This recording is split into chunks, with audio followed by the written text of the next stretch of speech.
बेनि सायावथ' जोङो मा होनबावनो थारमाने बिनानावा गाबै गाबै जोंखौ मालाबा फन खालामोमोन। आं हाला आब' आं हाला होनोमोन। ओमफ्राय बिनि फिसाजोआ लांफैदोंमोन। बाव थाबाथ' खुसि खुसिमोन। थांनाय लोगो लोगो बे बिनानावा बेमार जाहैदों। मोदोम आलौवोनो, बिखा मावोनो, मालाबा मिरगि बायदि जायोनो, माने दुखुनांथाव नांथाव जाथाय खोन्थाहरोमोन। ओमफ्राय जों लिंहरफिनबायमोन फैदो होननानै। ओमफ्राय मास मोनसेनि उनावनो फैफिननो होननाय गथ'आ बेमार जाहैनानै फैनो हायासै।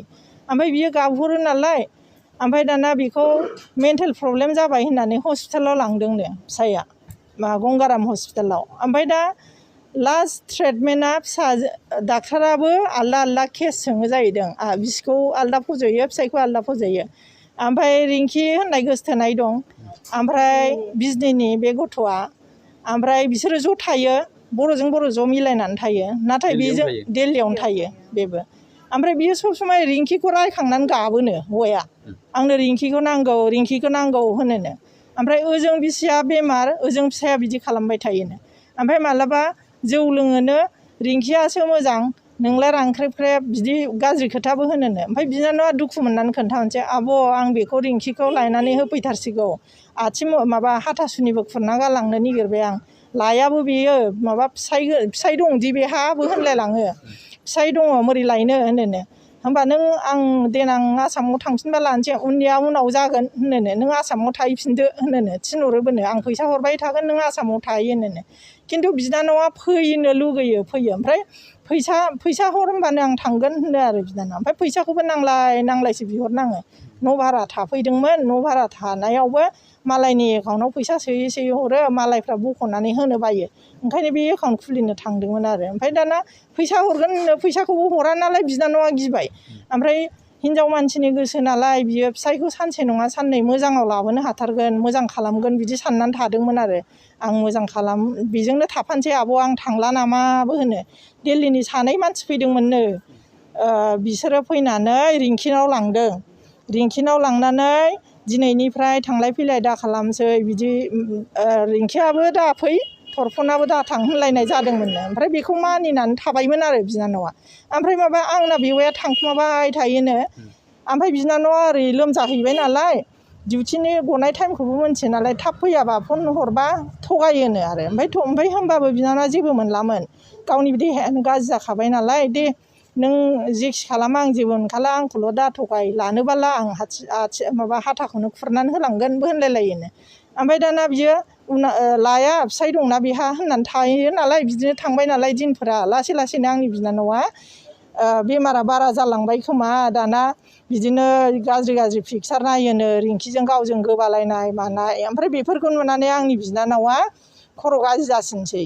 थारमाने बियो बुजानाय, रायजानाय, रिंकिखौ नाम लानाय, थारमाने लोमजानायावनो आरो बियो गाज्रिसिन फटक देखायबाय थायोनो आंनि बिनानावनो। गावसोर रिंकिजों गावजों गोबालायनानै अबेबा फट' लाहैनाय, अबेबा पाहाराव बेरायहैनाय, बहुद फट' दंनो बिनि फिसायनि मबाइलाव। बे सानसेखालि फिसाय नायबाय थानायाव गाव लोमजानायमोन नालाय, डाक्टारा स्लिपिं टेब्लेटबो हरदोंनो बेनो। स्लिपिं टेब्लेट जाबा बे उन्दुसनलाङोनो। ओमफ्राय सिरि मोननानै नायबायनो, बे बिदिसो खालामगासिनो दं। ओमफ्राय नों मानो बिदि नायबाय थायो, नों लायनानै लाफैथारदो मानसिखौबो होनोनो। ओमफ्राय दाना बियो फट'फोरखौ फन हरनानै फट' हरनाय मानायफोरखौ नायोबाथ', बुजानाय माजानायखौ नायोबाथ' बिसोरो बुथारदों। मानेखि 18 थारिखआव फार्सि जानाय खोन्थादोंमोन फिसायखौ। ओमफ्राय 18 थारिखआव हरसे थांबाय, फना सुइस अफ थाबाय। ओमफ्राय 19 थारिख 4टासोआव बेयाव फन हरबाय, फासि नांबाय होननानै। होमबा बियो बुथारदों जानांगौ। मानेखि अयथासार खालामजानायनि माखासे खोथाफोरखौबो खोन्थाहरखायोमोन नालाय बियो, फट'फोरखौबो जोंनो देखायहरोमोन नालाय, नै आंखौ बुदों होननानै। ओमफ्राय जों दा सानो आरो, बियो गाव हारसिङै फासि नाङाखैबो जानो हागौ।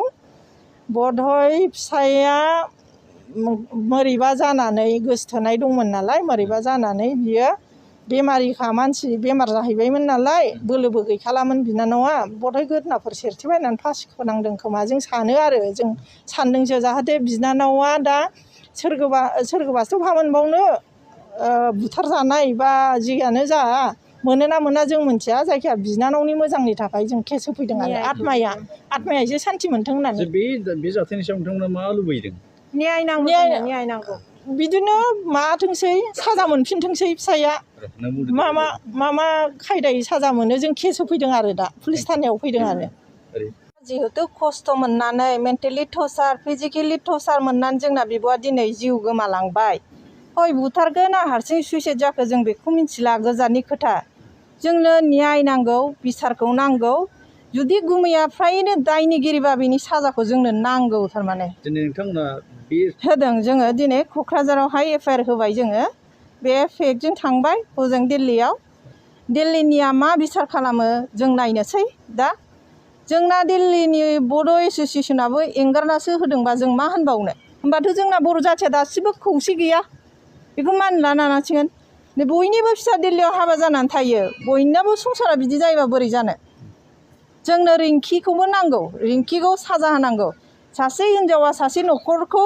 सावना होबाय बे जोंनि बिब'नि संसारा सनानि संसारमोन बिसोरो साधारन देहानि लुगैनायखौ सुफुंनो थाखाय दिनै बिब'खौबो जिउ गोमानांनायनि बायद'आव गोलैबाय आरो जोंनो दा न्याय नांगौ दङ गुमैजों रिंकिजों मोजां मोनलायनाया आजि 5-6 बोसोर जाबाय बेखौ हायैनि हिनजाव मानसिया फिसायखौ राननानै रावबो लानो हाया बिनि दुखुआव नोंनो मोजाङै थादो होननानै आं गोजोनै गामियाव थाहैनोसै होनना आब'आ फैनानै जोंजों 4 बोसोर थाफैदों बुजाय आजाय दोनदों नै दाखालि 23 एप्रिलावहाय बिसोरो बिफा फिसा लोगो नांनानै फिसाजो उन्दैखौ क'क्राझाराव हगार हरनानै आब'खौ लानानै थांदों बिसोरो एकाउन्ट खुलिनो होननानै 1 मान्थनि उनाव दोनफैफिननो गोनाङा दोनफैयासै बिसोरो बेमारि खालामनानैसो दोखो दोखो टर्चार खालामनानै दा थैनो गोनां जाबाय आरो पुलिस आं एड्रेसखौ मोजां मिथिया नैबे माबानि मनिकानि आसल फंबाय बे बिथांमोना दिल्लीनि सहराव थायोमोन आरो मा मावोमोन बिसोर फार्स्टआवथ' दिल्लीयाव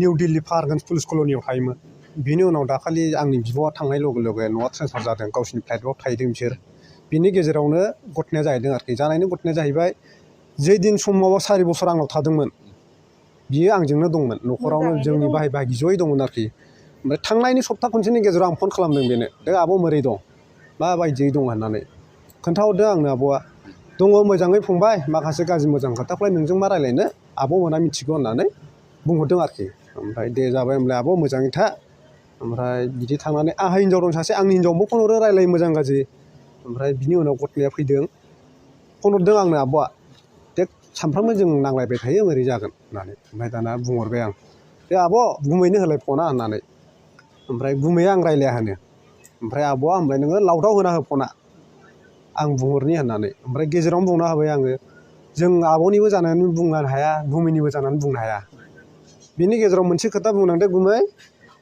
जोंहा बिमाजों समान आब' उन्दैनिफ्राय बिमा बिफा गैजाया जों बेखौ फोथांनो हानाय सिस्टेमखौ जोंनि आथिंनि थाखायनो हागोन आरोखि जुदि नोङो बेजों बेबायदि एना एनि जालायबाय थायोबा नों हगार हरफिनदो बियो जेबो बुङा आरोखि आंनि सिगाङाव बेफोरबायदि खोथाखौ रायज्लायहरा बिनि उनाव आं बुंहरदों नोंसोर बिदि हेंथायै थाबाय थायोबा नोंसोरनि सानैनि गेजेराव माबा मोनसे घटना जागोन हयथ'बा आब'आ नोंखौ बुथारगोन हयथ'बा नों आब'खौ बुथारगोन नङाबा पार्सनेलि गावबागाव सुइसाइड जाना लागोन नोंसोर होनना बुंहरदां ओमफ्राय मैया 4थायाव बे आंनो फन हरदों सुनिबार 19 थारिख 4था टाइमाव बे आंनो फन खालामदों दे बैना